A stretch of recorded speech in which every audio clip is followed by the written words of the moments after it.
program for graduate studies at Charles Darwin University.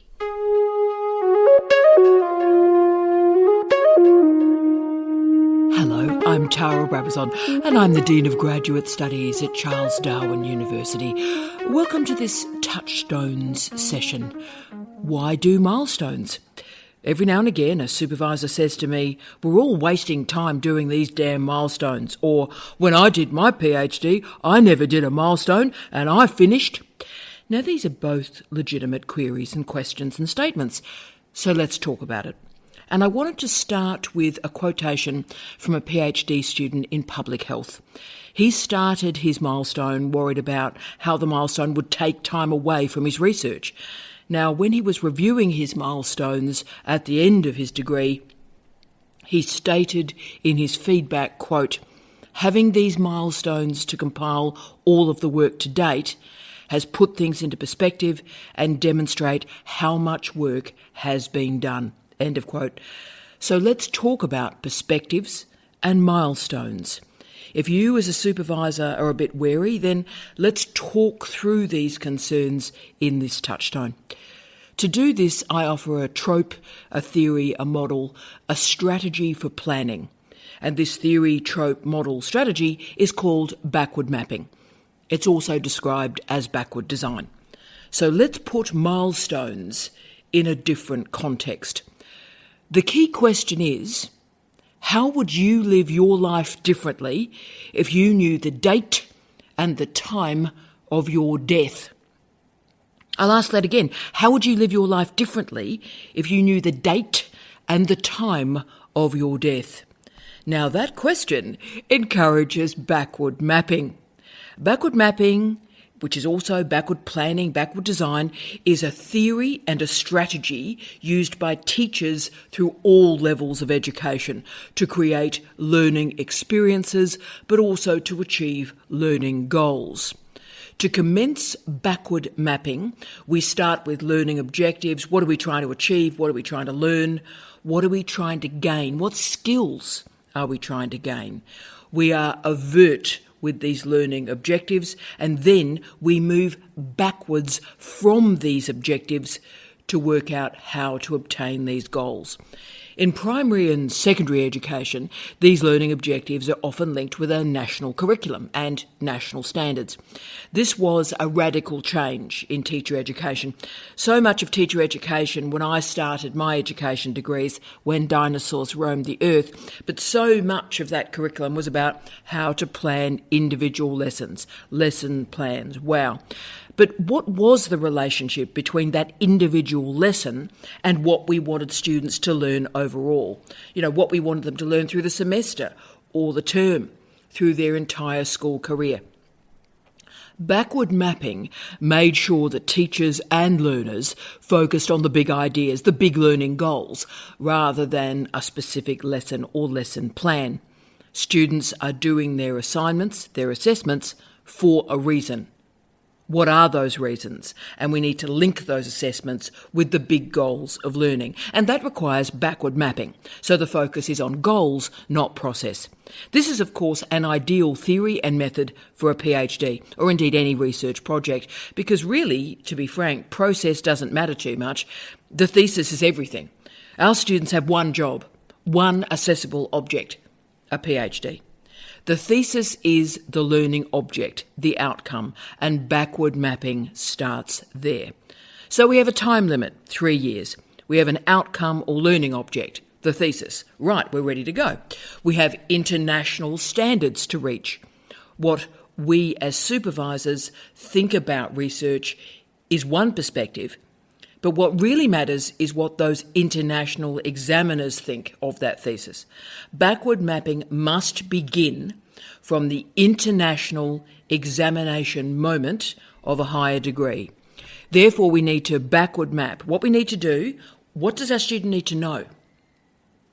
What do we need to do? What do our students need to do to deliver 70,000 to 100,000 words to international examiners in 3 years? What have we got to do? And that's why we use milestones. and that's why we use 3 of them: the confirmation of candidature, mid-candidature review, and final thesis review. To backward map a student submission and examination, assessors that are independent of us as supervisors offer concrete advice all the way through during these milestones. So the independent assessors provide and offer gaps in the literature or the methodological issues that are emerging. Now, of course, the student knows what a supervisor thinks. The student knows what we think. They meet with us weekly. They know what we think. But milestones provide independent assessment, offering critical advice that may be absolutely crucial to improving the thesis and the research for examiners. When backward mapping happens in schools, it is driven by the teachers, looking at the curriculum, breaking down the learning outcomes into accessible and teachable objects. For a PhD, this backward mapping is much more of a partnership between the student and the supervisor. I plan out 3 years of the thesis with my students in their very first meeting.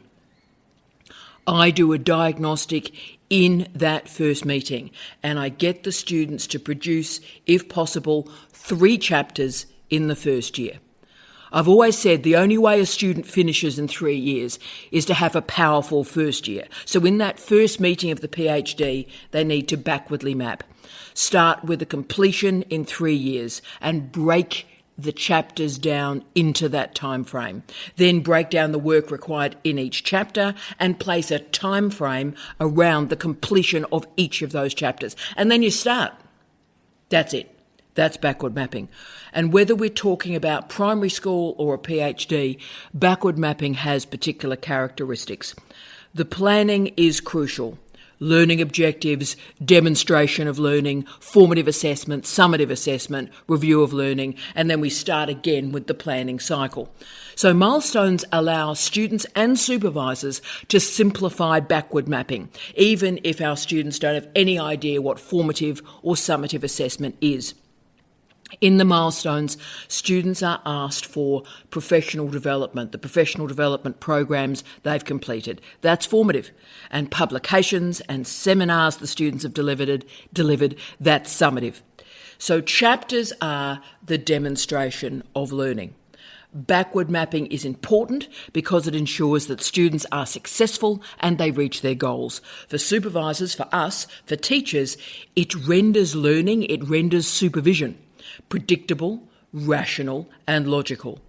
None of this stuff relies on inspiration or surprises or accidents. Backward mapping builds coherence and predictability to learning and to research.